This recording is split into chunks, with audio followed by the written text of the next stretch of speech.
talk about our point of view on what's happening and what we see from both the consumer and the business side of things. I'd love to hear your input too, because this is a discussion. So I've got some things that we can follow along here. They're more placeholders for me than anything else. Before we get started, can you tell me a little bit about yourselves and what you also know about benefits in general?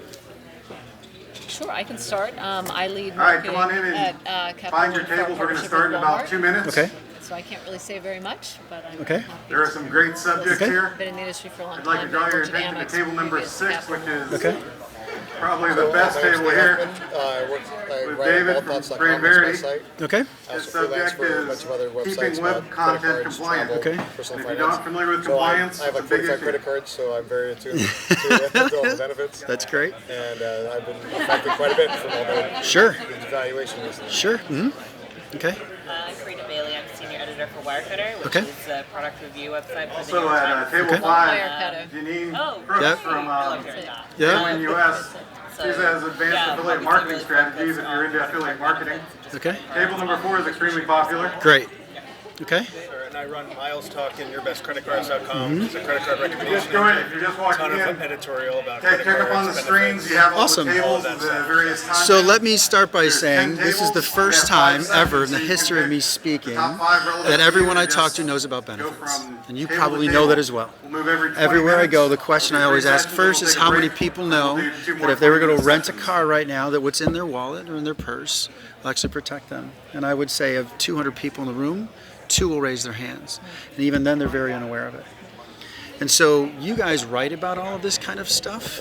We live it every single day. So part of my role at CBSI and head of marketing and strategy and everything else is to run 2 sides of the fence. So I'll talk about me quickly and then we'll dive in. 2 sides of the fence are I'm working with clients like your bank folks, come on in. and others to help We're them about to understand how to start. create So the first portfolios that session make is gonna sense be- for them. So we run the numbers with them. gonna start We with do a the underwriting 25 for them. We minute provide session. all those benefits So in that find regard. your table. If We you also don't have a manage table, downstream don't be intimidated. third-party Join any administrators, table right? you'd So we like make sure as we that start. the claims process works well. And the other side of what I do is advocacy So we're work. actually going to have So I'll go out and talk to consumers about why the benefits exist, how to table use them 5 and correctly. 6 have now merged, so My now own there's 9 daughter, tables. who So you has have known me more her whole opportunity. life, recently bought airline tickets with her debit card. We got to play for table 8, table 9. I knew you guys would collectively say that, and I said, have you not been All paying right, attention so to we're anything gonna we talk start about the at first dinner? session. If you're just coming in, It's okay if I'm getting ahead check of the schedule, screen right? up above or check your handout. You'll find your tables. Great. Number 1 is over So on, I just you're want to talk walking to you on about a the few right side of the things. room. Certainly Table want to 10 talk is on about the left side of Citibank room. issue, because I know that's probably on outside everybody's of that, mind, they're and not how in is that going to particular affect order. consumers, and how is it going to affect the So let's go ahead and businesses. start with our I time now. just want to run So through a few moderators, things real go ahead and quick. begin. He was one of the speakers today. He headed up a group. Craig did. You probably saw that. And so it was so funny because I talked to him afterward and I said, you're going to be part of my presentation. If you want to sit down with me, you're more than welcome to chime in. And we talked about this too. So he wrote an article. You guys have probably written similar ones talking about what's going on with Citibank and how could they do these types of things. And so I'm going to address some of those issues, but what was really interesting for us is that our gut reaction, so if you can get some perspective on CBSI too, Citibank is largely a MasterCard carrier. We work primarily with Visa, so we do carry some things with Citibank, but that size of the portfolio is much smaller. So we heard the news and we had our own reaction. Our client reactions was the same as the consumers that he talked about and that commented here. What are you doing? You're getting rid of all these benefits. And so you may have also read that Citibank's answer to some of that was the usage and utility is so low. Okay, so we'll get into that in a second. So I want to talk about some things, dynamics are going on. I don't know if you guys can see all this stuff, but you know there's different generational things that are taking place. And I just happened to sit in on the Creditcard conference. Hi there, how are you? Welcome. Sorry we started a little bit ahead of you. You'll be able to catch up for sure. It's a polite way of saying you're late. Yeah, we just got rolling. Sorry, man. I apologize. So we know about different generations and clearly at how they're interacting with things. And they're far more, in some cases, aside from my daughter, aware of benefits. You can join closer if you want to. I'll move over like this. Sorry, come on in. We know that they're far more aware of each other because they communicate much more. That doesn't necessarily mean they're more aware of benefits. But the technology exists that didn't before that allows us to communicate, us being banks in those circumstances, with these entities, right? So From a transaction perspective, again, I'm going to flip back and forth between the advocacy stuff I told you that I do and the business side of things that we do. We understand that this is a transactional environment, right? This is all about creating transactions for consumers. Benefits allow that. Years ago when benefits were created, most people didn't even know they existed. The banks gave them out in a ubiquitous fashion. It was one of the ways to try to differentiate some things. If you are as old as I am, and most of you here aren't, you probably remember an ad from Visa for purchase security with a kid that put oatmeal into a VCR. Nobody? Dang it, I'm that old.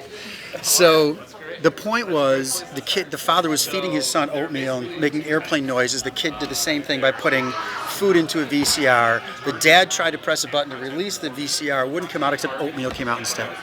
Visa then promoted the fact and says, when you purchase something with Visa, that was one of the first ever purchase protection plans that existed.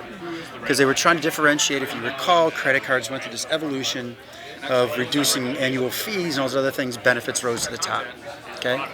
So it's a transactional piece. The other thing that we're seeing that's affecting the way the benefits world works right now is that everyone is linked and tied to their house in some way, to something with some form of technology. And I'm going to talk a little bit about this because you would think, well, how do benefits have anything to do with this? But I'll get there in a second. I'm trying to be fast so we can have a discussion, so I apologize if I'm going real quick here. But just know that the way we're all connected here, there's a benefit associated with literally everything inside of this window. Okay, so from the lights that you have, if you use some sort of system like Philips has the automated lights, those are all guaranteed products that can be protected by the benefits that you have in your credit card. So your entire house is running a benefit scheme, if you can imagine that. I can't even remember what I wrote here, so I'm going to try to talk to it.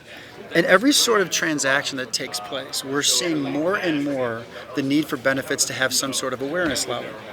For example, with everyone purchasing now, you guys have all been familiar with this, and I'm sure many of you have experienced same-day buying through Amazon, or at least next day, right? You probably are all also very aware of porch piracy that takes place, particularly around the holidays. So now, the benefits have modified to account for porch piracy, because that's something that we started saying, hey, I bought all of these things, is that still protected?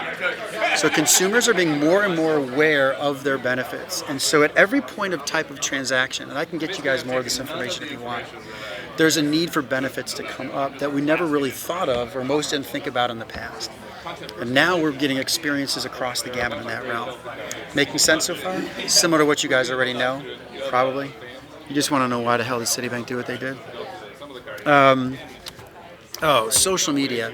Here's another big thing. So a big part of what I do in my role is we have a bunch of social media analytic tools, listening to what consumers are saying. In our world of benefits, the consumer has already or potentially experienced something bad. So we try to get ahead of it because we can't stop you from wrecking a rental car. We can't stop a plane from being delayed or a flight from being canceled. We can only mitigate your experience and remind you of the fact that you have benefits if you use a particular card, and try to get out in front of that for the consumer so that entire experience works well.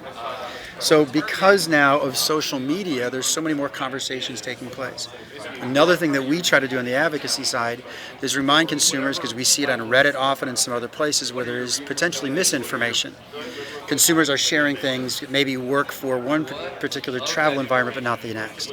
So go ahead, sorry. No, I was just going to ask, it's truly positive, the sentiment towards benefits on social. I would have assumed that most people go on social to complain. It depends on what you're asking. Are you saying they're complaining about the benefits themselves? Correct. So, yeah. Like using the benefits. Yeah, correct. Yeah. Like it's different. Exactly. Blah, blah, blah. Yeah. Yeah, great question. I promise you I'll address that. We're seeing a huge outrage of benefits being taken away, and then it's also on our end to make sure that that fulfillment process is met. So there's two parts of it, right? We like the benefits, we want to make sure it's easy and simple. And so, makes sense? Is that what you're asking essentially, right? If I'm going to file a claim, I want this to be easy, right? Well, yes, but I was just asking specifically about the sentiment towards benefits. The sentiments toward benefits themselves is high. It'll fluctuate depending upon how people experience the claims process, right? So what we're working toward with all of our issuers, this is the other side of my fence, is how can we make sure that that claims process is handled correctly? Is it making sense so far? Okay. The sentiment toward benefits as a whole is super high. We've not seen it any higher. It keeps growing. Okay, good. Now I can get to me, or get to the rest of this. So that's my contact information. I'm out of business cards. If you ever want to call me or talk to me about this, we can certainly talk. Let me explain to you what we see as a big initiative that's taking place now with the banks that wasn't able to take place years ago. The fact that more technology exists, the fact that there's mobile devices, the fact that there's social media and everything else like that, the banks are now creating more awareness than they used to do. So there wasn't always awareness about the benefits because it was competing with rewards and all those other types of products. And so now the banks are going out of their way to remind people, and this is one step, and be patient with the banks for some things because, as you've probably heard and know, larger banks just have a difficult time moving as quickly as some others can. What they're starting to do now is taking the purchase information that you have, acknowledging the fact that they know you've bought airline tickets, for example, and starting to push the fact that the benefits do exist. So reminding the consumer that they do have a benefits platform. So if you bought airline tickets to come here, you're going to get a notification that says, we know you just bought these airline tickets.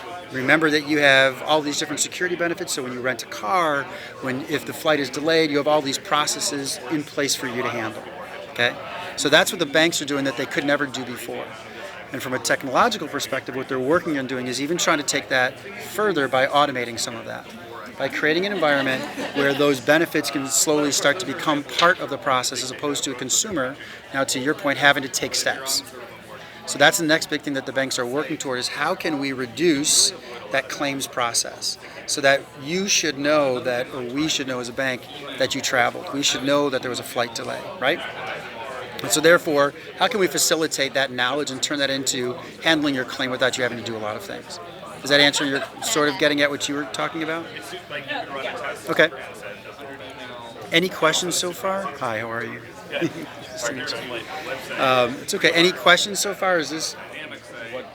What do banks feel like is the most effective platform for that type of outreach? That, like proactive, you have this benefit. God, I love that question. It's depending upon the bank. The larger banks I'm seeing using their Twitter platform, Facebook pages, definitely email. We work with some credit unions who are trying to figure that piece out. They're not quite sure how to connect with consumers. It's a little bit more challenging for them in some regards. The bigger banks are definitely using those platforms that I talked about. I'm trying to think of something specific that happened. Definitely looking into API SDKs with other technologies so they can link to different systems that exist. So that's in the process. Some banks do have API SDK technology. Others are trying to figure that out. So it sounds like you see a future, not too far in the future, or maybe it's already happening now on a smaller scale, where I booked a flight with a Chase card. My flight gets delayed. I get a message from Chase or something from Chase that says, by the way, you have this benefit for. So how do you balance it's more in the bank's interest to not offer that to every single consumer, right? Because that is costing them more money. Yeah, I love this discussion on cost because we've never seen that as an issue. And the speakers today brought up the fact that Citibank got rid of all of their benefits to have a quick core savings lost. And here's what's most interesting about that. The very people that were using those benefits and filing claims is relatively small. But they were aware of the fact that the benefits existed in the first place. So the card spend was really big, right? The cost of a benefit in those circumstances is $1. And let's say we create a finite universe of people that have a higher likelihood of filing a claim because they rent cars more frequently or they fly more frequently. There's still dollar value relative to the amount of spend that consumer is creating from the transactions and the interchange fees, more than covers that. So that's why our collective reaction was, you're getting rid of the benefit for the people that use it the most. You're not taking it away from those people that don't even know it exists. That's not driving the issue. Does that make sense what I said? Okay. Let me push this thought a little bit further. What we try to do in working with the banks and consumers as well is that there's also, and I don't want to call them underbanked because that's not necessarily correct, but there are people when they're aware of the fact that They're big ticket purchase items, a television, a dishwasher. We've all experienced this walking into any retail store. They're trying to sell you that extended warranty. Consumers rely upon the fact that the big ticket items are protected via their credit card. So the more awareness goes out there, in turn, there's more transactions that take place. So that's what we've seen. That's why, again, when Citibank, I'm sorry, go ahead. Well, okay, I mean, I've saved up like 3 points I want to make. Okay, go. One is, so I understand it's only costing a few dollars per person for benefits. But I also understand that, like, Citi has, I don't know if they've publicly said, but they've said that one of the problems is, say, the price protection is automated tools that have gone out there to get people more money and people that are maxing out the benefits repeatedly. Now, if you remove the people that don't know the benefit exists, and then you use your own automation to make sure that they're maxing out the benefits, for example, I know the credit cards already know when you, they're already using in their fraud protection algorithms, if they know you bought a ticket somewhere, they're not going to flag you for using the card there. So that part of this equation already exists. But if they were to go and start emailing you every time there was an actual flight delay, which would be so simple for them to do, but now they're making it so that basically everybody's using their benefits, at which point there's no way that benefit costs $3 a person, because now your average usage has skyrocketed among the people that actually use it. And my last point is,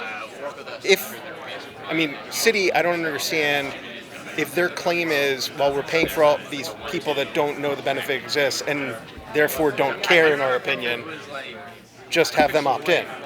So by having the simplest of opt-in mechanisms, you could basically say, well, if you didn't opt in, we're not spending $3 on you. But if you did, then you value the benefit and we'll spend the $3 on you. Yes. Frankly, if you really want to be super cheap, you could say it's a benefit of the card, spend $10 a year and it's included. And you could actually turn it into a profit center. So I don't understand all of those things about the decisions. Well, I don't know what, and to be fair, don't know what Citibank did, right? So their metrics and their analysis beyond that was executive discussions on that, right? I know. So okay. 3 things, let me address all of them. Love the questions, awesome. Ernie, familiar with Ernie, Paribus, those are the price protection companies that came in as essentially parasites in systems that existed. Yep. So purchase protection was disappearing outside of the bank world too. Amazon got rid of it, Walmart got rid of it, simply because of these automated processes, because they're not insurance products. They're technically not insurance products at all. Purchase protection is something you can buy. I'm not covering you because there's some certain sort of risk. And so when Ernie did what they did and really pushed hard, everyone said, we're out. And so if you notice that every single bank said, we're getting rid of purchase security, purchase protection. So spot on with that analysis. They came in, jumped on for a while. Having been part of, you can look at my background on LinkedIn, having been part of tons of startups, I was actually asked about Ernie at a presentation, and I said, they're parasites. And the investors love them because they're going to make a ton of money, but then they're going to disappear because they're going to run out of potential market. Okay. So that purchase security thing, does that kind of answer that sort of, or not really? My point is that on the one hand, you're saying if the bank would email someone about a trip delay, so that they are can they claim driving their benefit, claims? They would drive claims, Right. And therefore I think it would ultimately be somewhat similar of a prophecy, except self-inflicted, driving up the cost of the insurance Sort of. and the benefit. Sort of. Here's why. Because they need breakage. Any insurance product needs breakage. Sort of. Believe it or not, sort of. Ernie, when you buy something, was discounting you a penny. So you'd get a penny back. So if you paid something that cost a cent less, the next day you'd get a penny in your account. That doesn't happen we're not going out of our way, the banks, us, wrecking rental cars. There's an underwriting rule there that says that's what's taking place. Here's the other thing that isn't always known. In most cases, products don't get charged to the bank until the consumer actually interacts with that particular product, until they rent the car. So to spend a little bit more for that person that's driving that dollar amount, they're not necessarily giving it to everybody per se. Does that make sense? So if 3 of you rent a car, that's all it's costing for that particular moment, not for the rest of you. The perception is that you have it on your card, so therefore it's paid for by everyone. It's only when the rental takes place, it's only when the transaction happens that a fee gets generated for that in case you have to pay off a claim that happens. So the odds are I'm not paying $3, I'm not paying $7. I'm paying $3. Right? And then I'm paying a claim on one. Right? So it changes the metrics a little bit. If that makes any sense at all? Yeah, although I guess my understanding of Citi cutting the benefit was that it was a per card, but maybe that's an average. I don't know. Well, and it might have just been the semantics that were used out there too, right? So we've found from that point of view that it still makes management sense. Now, your last point, totally fair. What we're finding with all of the banks is they're evaluating, all right, now how do I want to spend that money? Because self-selection may come up, right? Let's give people benefits they want, and maybe we can add that fee for that. One of the repercussions that Citibank had that we read about was the fact that people felt there was a bait and switch. I'm paying $500 for a card or $200 for a card, and now you're taking away those things. Yeah, because they removed it even on Prestige. Yeah. Right. And so it kind of ties to what you're asking. Your consumers be willing to pay for certain things if they knew there'd be some opportunity there. Right? That's a great point. Like, how do you increase the fee to $495 Right. a month? And then slash. swipe away a benefit that's like a point of parity. Right. So I love that.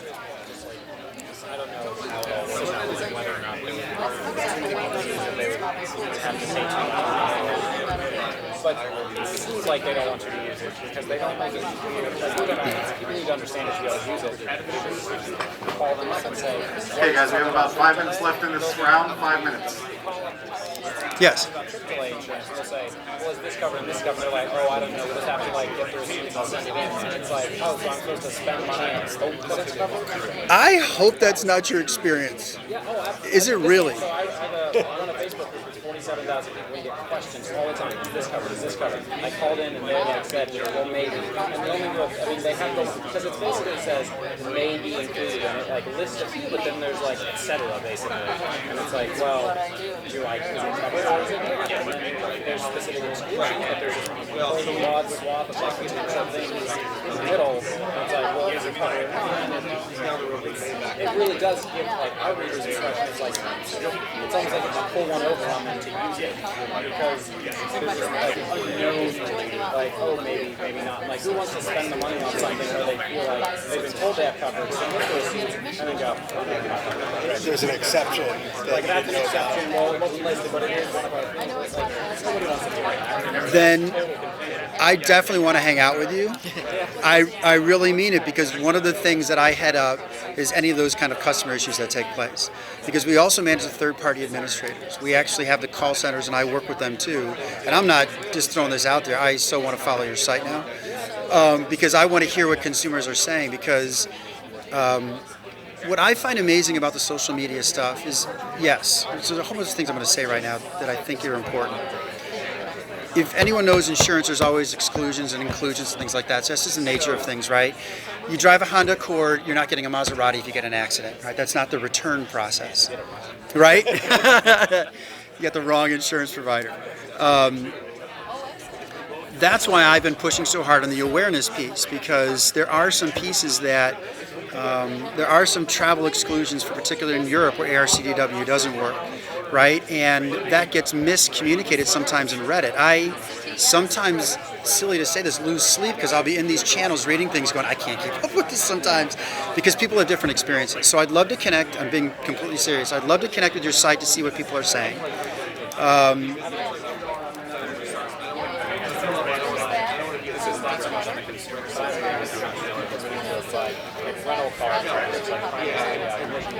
Sure.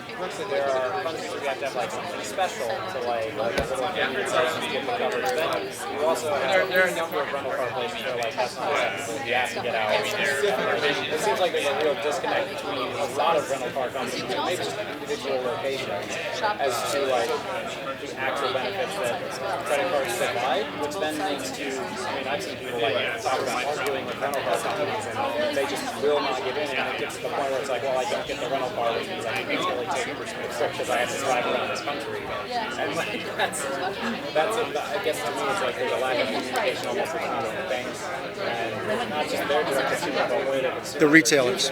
Yep. I have to tell you, those are the things we read to all the time, and that's the advocacy piece to try to explain it, because I don't know, and I'm not speaking on behalf of the other agencies, the rental car companies. I don't know if they're doing that because they're told, because there's a big profit to sell those products, right?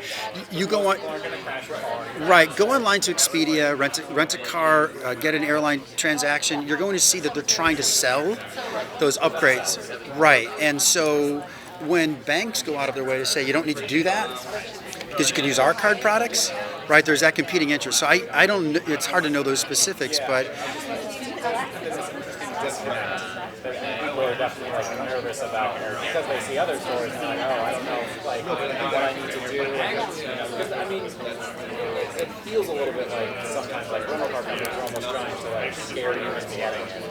And I definitely had to push back with me. And I'm one of those people who reads the benefits guide fully. Right. So I'm like, no, I know what I'm doing. Please. And I think, but you guys both raised really good points, and it gets back to what I said earlier. Awareness wasn't an issue before. To your point, it felt like it was the right thing to do, to say that we want the old, God, I'm so old, I can't believe I'm saying this. The old days where when you bought a computer, you had to send the coupon in with the receipt, and you wanted that breakage, right? And no one buys that anymore. Consumers don't want that. They'll say, I'm willing to spend the $5 extra, just give me what I'm giving, what you want. Well, that's the advocacy piece that I know we're working on hard with the banks, because they're more willing to have conversations, I think, than they were in the past. And not because benefits weren't important, is that a majority of calls are coming in on what's my APR rate, what's my bill look like, did I get my rewards points? Now the benefits are being talked about more frequently. There's an expectation. At least that's been my experience. And